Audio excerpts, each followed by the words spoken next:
नमस्कार दोस्तों, आरती सौरभ सहदेव चैनल पर आपका एक बार फिर से स्वागत है। तो आज हम फिर लेकर आए हैं आपके लिए एक नई कहानी।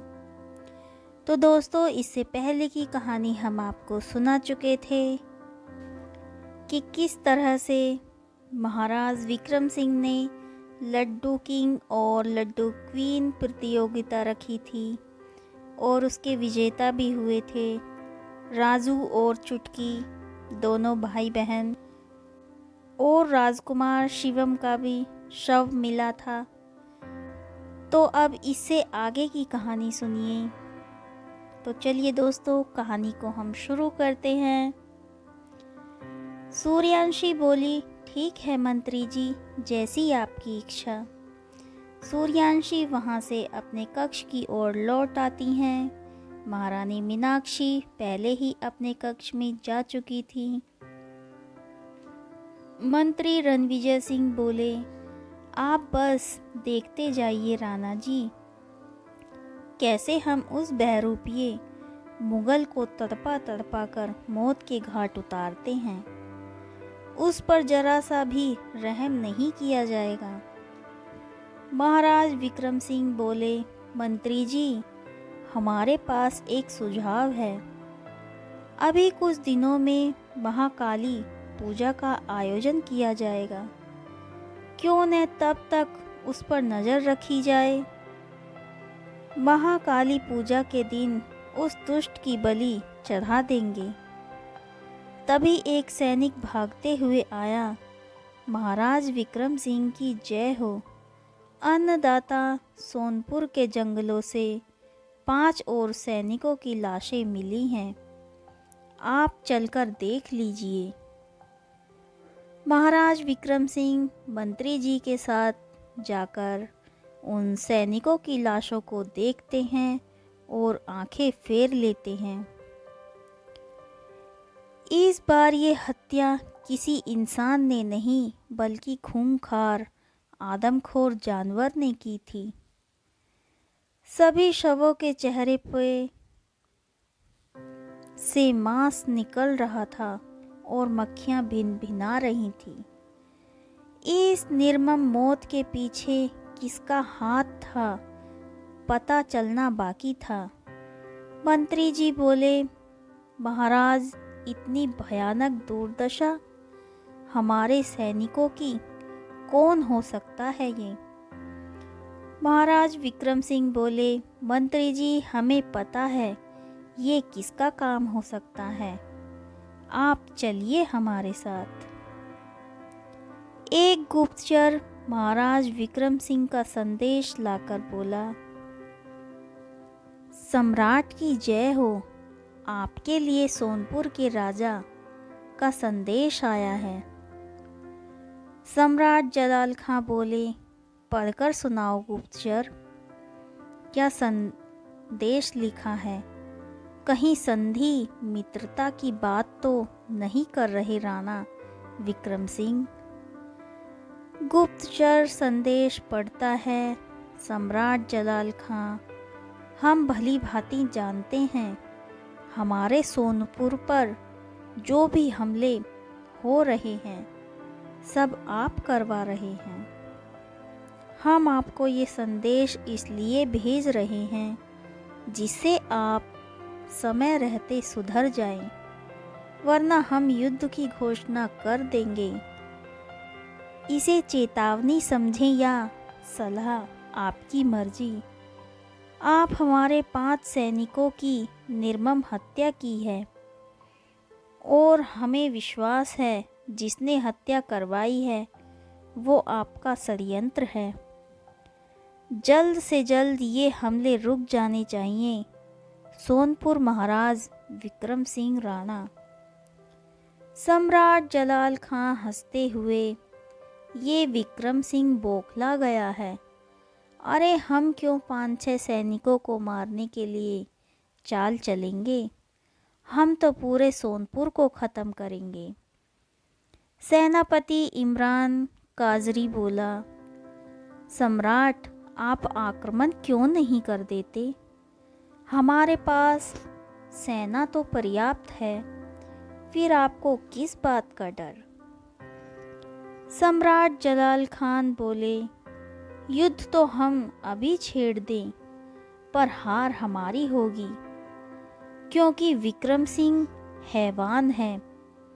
युद्ध में वो आदमखोर जानवर की तरह सबको निगल जाएगा। उनकी पुत्री के जन्म के दिन से उसने युद्ध और मार काट छोड़ दी है, लेकिन उसको छल से ही खत्म किया जा सकता है। हमने हमारा गुप्तचर फैजल भेजा है। वो सोनपुर की सेना में गुप्त रूप से घुस गया है और जल्द ही अपनी कुटिल चाल से एक एक करके सारे सोनपुर को तहस नहस कर देगा। सेनापति इमरान बोला, वो सब तो ठीक है सम्राट, पर क्या वो 5 सैनिकों को फैजल ने मारा होगा? सम्राट जलाल खान कहने लगे, सेनापति तुम्हारी मति भ्रष्ट हो गई है क्या? वो क्यों मारेगा इतनी जल्दी? और हमने उससे ये कहा है कि वो कोई भी बेवकूफ़ी ना करे। होगा कोई जंगली जानवर, हमें उससे क्या? संदेश में भिजवा दो कि सम्राट ऐसे 5-6 सैनिकों को मारकर तुच्छ काम हम नहीं करेंगे। उनका मकसद पूरे सोनपुर पर राज करना है। या तो संधि कर लो या फिर युद्ध होगा। सेनापति इमरान बोला, जी सम्राट, हम अभी आपका संदेश सोनपुर भिजवा देते हैं। सेनापति इमरान वहाँ से चला जाता है अपने कक्ष की ओर। मंत्री रणविजय सैन्य कक्ष की ओर जाते हैं और नकली शिवम बने उस मुगल के गले लगते हुए बोले, हमारे बेटे जैसा है तू, काफ़ी वर्षों बाद आज मिला है। चल, मेरे कक्ष में तेरे लिए भोज का इंतजाम किया गया है। नकली शिवम बन फैजल बोला, नहीं पिताश्री, हमने भोजन ग्रहण कर लिया है। अब तो हम सोने की तैयारी कर रहे हैं। कल पक्का आपके महल में आकर भोजन ग्रहण करेंगे, जो आप खिलाना चाहोगे। मंत्री रणविजय जबरदस्ती बहरूपिये मुगल का हाथ पकड़कर ले जाते हैं। कक्ष में जाकर उनके सामने खीर के 2 पात्र रख देते हैं। एक पात्र में बिल्कुल ठंडी खीर होती है और एक में उबलती हुई गर्म खीर। मंत्री रणविजय बोले, आपको खीर बहुत पसंद है, तो बताइए कौन सी खीर खाना पसंद करेंगे? पहले बहरूपिया मुगल जाल में फंस चुका था। कुछ देर सोचने के बाद बोला, आप जो खिलाएंगे वही खा लेंगे पिताश्री। मंत्री रणविजय मुगल का हाथ पकड़कर उस उबलती खीर में दे देता है। मुगल चीख उठता है, ये क्या किया पिताश्री आपने? आहा, हमारा हाथ जल रहा है, बहुत पीड़ा हो रही है। सैनिकों को आदेश देते हुए कुछ दवाइयाँ लाने को कहते हैं। मंत्री रणविजय बोले, क्या आपका हाथ जल गया? माफ़ करना पुत्र, हमने सोचा ठंडी खीर होगी। सैनिक, इस गर्म खीर के पात्र को हटाओ यहाँ से। फैजल बोला, मंत्री रणविजय जी, हाथ मिला लीजिए हमसे। इस सोनपुर ने आपको क्या दिया है? हाथी घोड़े, कुछ जागीर, सोने के आभूषण, महल, बस? मैं मुग़ल सम्राट जलाल खां का गुप्तचर हूँ। दोनों सोनपुर पे कब्जा करके हुकूमत करेंगे। मंत्री रणविजय बोले, हमें आपका प्रस्ताव स्वीकार है फैजल, लेकिन एक शर्त है। फैजल बोला, हाँ मंत्री जी, बोलिए। हम हर शर्त मानने को तैयार हैं। मंत्री रणविजय बोले, अब से आप जो भी करेंगे हमारे निर्देशों के अनुसार, जैसी कूटनीति हम बताएंगे आप अनुसरण करेंगे, उसका सवाल न पूछेंगे। फैजल बोला, ठीक है मंत्री जी उर्फ पिताश्री जी, जैसी आपकी इच्छा। फैजल वहाँ से चला जाता है वापस अपने सैन्य कक्ष की ओर। जलाल, तूने क्या सोचा मैं एक स्वर्ण मुद्राओं के लिए जान जोखिम में डालूंगा? कदापि नहीं। सोनपुर की गद्दी भी मेरी और सूर्यांशी के साथ विवाह भी मेरा होगा। मंत्री रणविजय थोड़ी देर बाद भोजन ग्रहण करके अपने कक्ष में सो जाते हैं। राजकुमारी सूर्यांशी अपने बिस्तर पर लेटे लेटे उनके राजकुमार विनायक देव के बारे में सोच रही थी।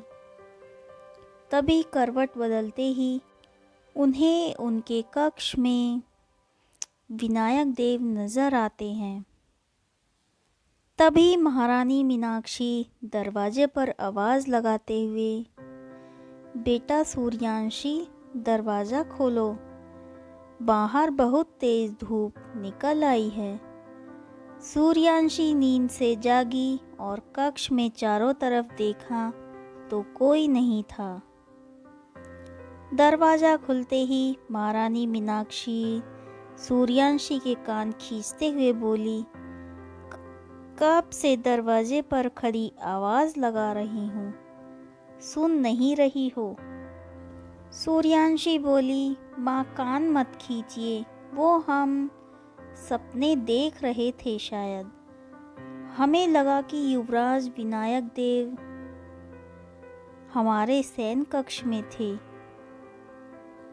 महारानी मीनाक्षी हंसते हुए, ठीक है, टेबल पर कॉफ़ी रखी है, पी लेना और नहा धो के नीचे आ जाना, मैं जाती हूँ। सूर्यांशी कुछ देर सोचने के बाद, माँ आप हंसी क्यों? क्या हमने विनायक देव को? महारानी मीनाक्षी बोली, कुछ नहीं मेरी लाडली, ज़्यादा मत सोच, ठीक है। महारानी मीनाक्षी कक्ष से चली जाती है। सूर्यांशी भी कॉफ़ी उठाकर बिस्तर पर पीने लग जाती है। तभी प्रियांशी, जो मंत्री रणविजय की बेटी थी, कक्ष में आकर बोली, सूर्यांशी, कैसी हो मेरी प्यारी दीदी?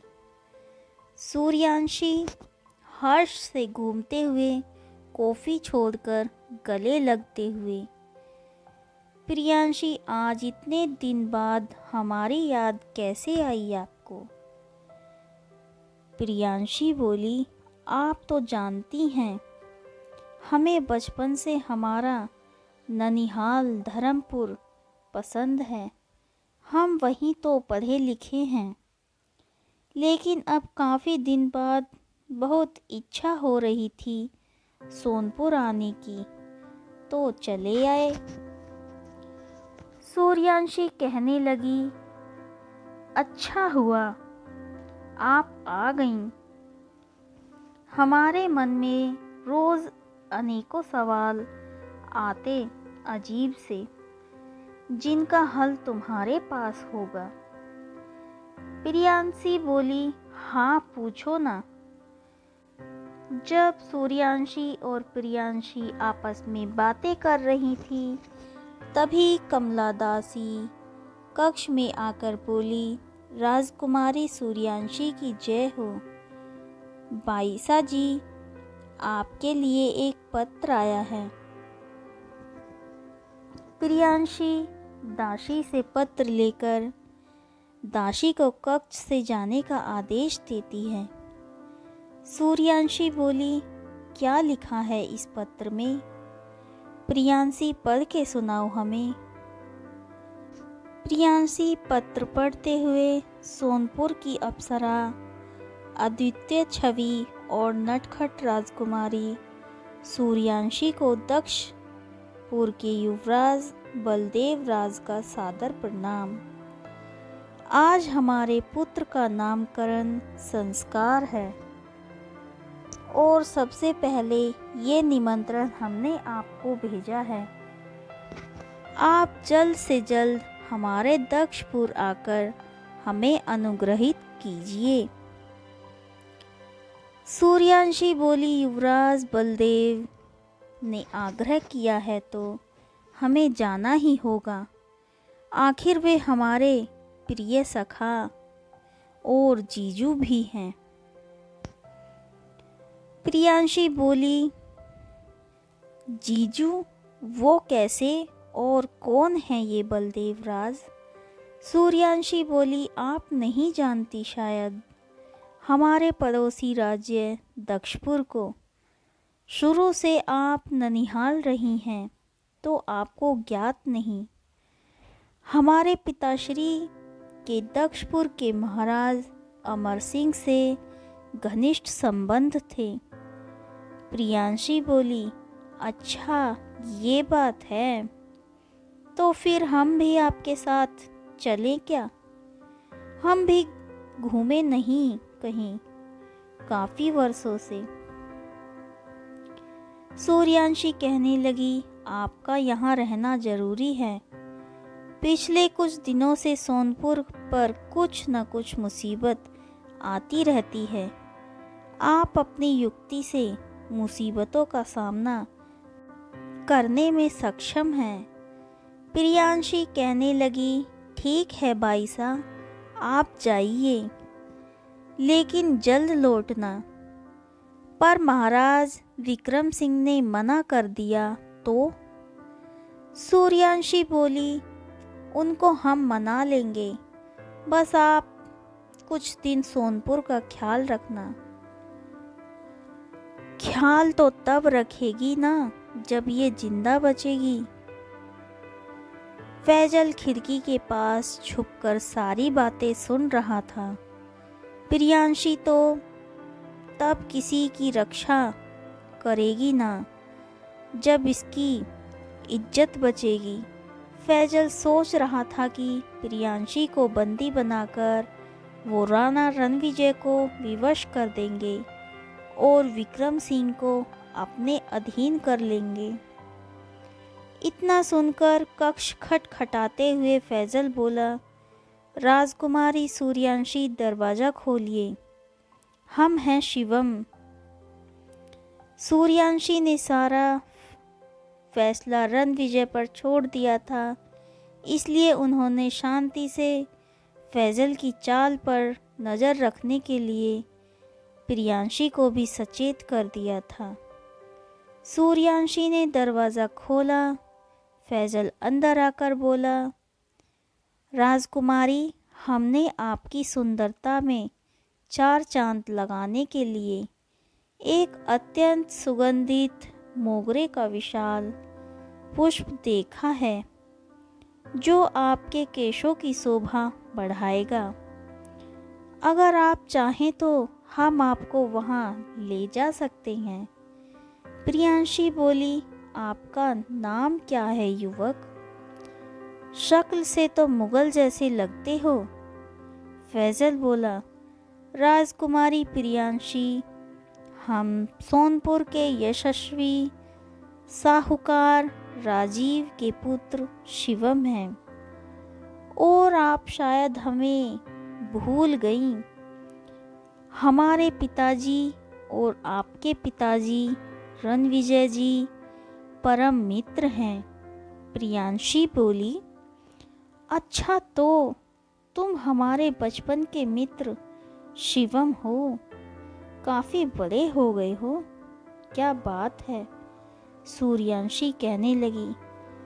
प्रिया ध्यान से कहना, जो भी करना है ये मुगल है। ड्रामा ऐसा करना कि ये तुम्हारे जाल में फंस जाए और सारी सच्चाई बता दे। आखिर इसका मकसद क्या है। हम आते हैं कुछ दिन बाद हमारे जीजू और दक्षपुर के युवराज के पुत्र के नामकरण संस्कार में भाग लेने जा रहे हैं। सूर्यांशी मुस्कुराते हुए फैजल से बोली, अच्छा है शिवम तुम आ गए। अपनी बचपन की दोस्त से बातें करो। और हाँ, मोगरे के फूल को लेने अभी मत जाना। हम अभी ज़रूरी काम से बाहर जा रहे हैं। महारानी मीनाक्षी और राणा विक्रम सिंह से आज्ञा लेकर सूर्यांशी दक्षपुर के लिए निकल जाती है। रास्ते में चलते चलते सूर्यांशी को काफ़ी भूख लगने लगती है। सारथी से बोली, किसी वृक्ष की छाया में रथ रोको, हमें भूख लगी है।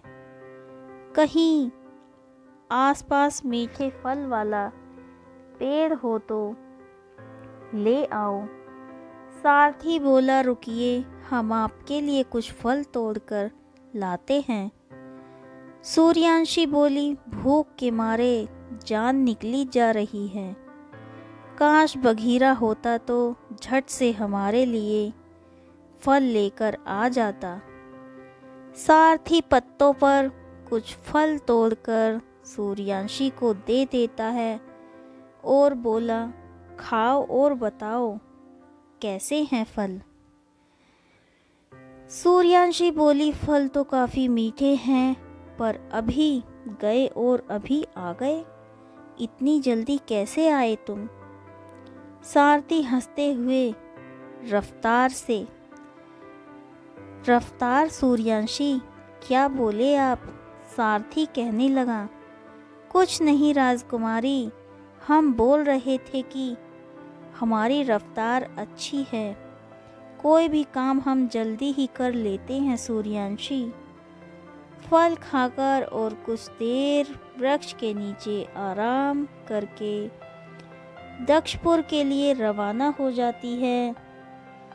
आखिरकार दक्षपुर आ गया था। बलदेव राज ने दक्षपुर की सीमा से लेकर राजमहल के द्वार तक फूल बिछा रखे थे। दक्षपुर में भव्य स्वागत के साथ ढोल नगाड़ों की आवाज़ से घोषणा की गई, सुनो सुनो सुनो, सोनपुर के महाराज विक्रम सिंह राणा की पुत्री राजकुमारी सूर्यांशी पधार रही हैं। एक के बाद एक प्रजा के सारे लोग राजकुमारी को देखने के लिए जमा हो गए। युवराज बलदेव राज और उनकी पत्नी उर्वशी महल से बिना जूते पहने महल से सूर्यांशी के स्वागत के लिए दौड़े चले आए। राजकुमारी उर्वशी झुककर सूर्यांशी के पैर छूकर बोली, जीजाबाई आप आ गईं, हमें तो विश्वास नहीं हो रहा। आप सारे कामकाज छोड़कर हमारे पुत्र के नामकरण संस्कार में शामिल हो गई। युवराज बलदेव राज सूर्यांशी के गले लगकर बोले, धन्यवाद सखी, जो आप हमारे बुलाने पर चली आईं। सूर्यांशी बोली, आप दोनों को धन्यवाद, हमने ऐसे सत्कार की कल्पना नहीं की थी। प्रजा के सभी लोग इकट्ठे हो गए और राजकुमारी सूर्यांशी की जय जयकार करने लगे। राजकुमारी सूर्यांशी बोली, आप सभी दक्षपुर के लोगों ने मेरा जो स्वागत अभिनंदन किया है उसके लिए मैं आभारी हूँ। शाम को आप सभी से एक एक करके वार्तालाप करूँगी और जो समस्या होगी उसका हल ज़रूर निकालूंगी। प्रजा से पीछे एक युवक बोला, चलो राजकुमारी। शाम को वे सब की बातों प्रश्नों का जवाब देंगी। भीड़ दूर हट जाती है। सारी प्रजा अपने कार्यों में व्यस्त हो जाती है। सूर्यांशी महल के अंदर चली जाती है। जहाँ वो बलदेव राज के कक्ष में जाती है तो वहाँ पहले से ही 56 भोग से सुसज्जित थाल सजाए गए थे। उर्वशी बोली, जीजाबाई आपके लिए है ये, भोजन ग्रहण कीजिए। सूर्यांशी मुस्कुराते हुए, पर हम कैसे खा सकते हैं इतना? बलदेव राज तंज कसते हुए कहने लगे, हाँ सही है, अगर विनायक देव बोलते तो फटाफट से खा लेते। और जब आपकी प्यारी बहना बोल रही, खाने को तो मना कर रही हो आप। उर्वशी बोली, आज आपकी बिल्कुल नहीं चलेगी, सब पकवानों में से थोड़ा थोड़ा करके खा लीजिए। सूर्यांशी बोली, ठीक है, पर महाराज अमर सिंह कहीं दिखाई नहीं दे रहे और न ही महारानी का कोई पता। बलदेव राज की आंखों से आंसू निकल पड़े। वो सूर्यांशी उर्वशी ने इशारा करते हुए कहा कि नामकरण संस्कार है, उसके ख़त्म होने तक भावनाओं पर नियंत्रण रखें। खुशी खुशी नामकरण पूरा हो जाने दें। बलदेवराज आंसू पोंछकर बोले, वो पिताश्री किसी काम से बाहर गए हैं, जल्द ही लौट आएंगे। सूर्यांशी बोली, अच्छा ठीक है, पर अपने पुत्र का मुख तो दिखाओ हमें, या बस बातें बनाना सीखा है? बलदेवराज और उर्वशी कुछ समय बाद सूर्यांशी को अपने पुत्र को सूर्यांशी की गोदी में बिठा देते हैं। बेटे ये लो, तुम्हारी मासी की गोद में बैठो, वो बहुत अच्छी है, तुम्हें ढेर सारा प्यार देगी। सूर्यांशी उस नन्हे से शिशु को गोद में लेकर प्यार दुलार करने लगी। ये तो काफ़ी बड़ा हो गया है ना बहना, और प्यारा भी। इसका नामकरण तो हम ही करेंगे। बलदेव राज बोले, पर सूर्यांशी, नामकरण संस्कार के लिए तो हमने महापंडित विधानाचार्य को बुलाया है, और अगर हम उन्हें मना करेंगे तो ये उनका अपमान हो सकता है। सूर्यांशी बोली, आप कैसे भी करके संभाल लेना, हमने इस प्यारे शिशु का नाम जयदेव सोचा है। आपको कोई आपत्ति हो तो बताइए। उर्वशी खुशी से झूम उठने लगी। जीजाबाई, ये नाम तो काफ़ी अच्छा है और अद्वितीय भी, हमें अच्छा लगा। बलदेव राज बोले, ठीक है सखी, हमारे पुत्र का नाम जयदेव होगा, हम काफ़ी प्रसन्न हैं। बलदेव राज वहाँ से निकलकर कुछ देर टहलने के लिए बगीचे में चले जाते हैं। क्या हुआ राणा अमर सिंह के साथ, किस बात को लेकर बलदेव चिंतित थे? तो दोस्तों, आज की कहानी आपको हमारी कैसी लगी, प्लीज़ हमें कमेंट बॉक्स में ज़रूर बताएं, और हमारे वीडियोस को ज़्यादा से ज़्यादा लाइक और शेयर करें। इससे आगे की कहानी हम आपको अपनी अगली वीडियो में सुनाएंगे, तो हमारे आने वाली वीडियो का इंतज़ार करें और हमारे चैनल को सब्सक्राइब करना ना भूलें।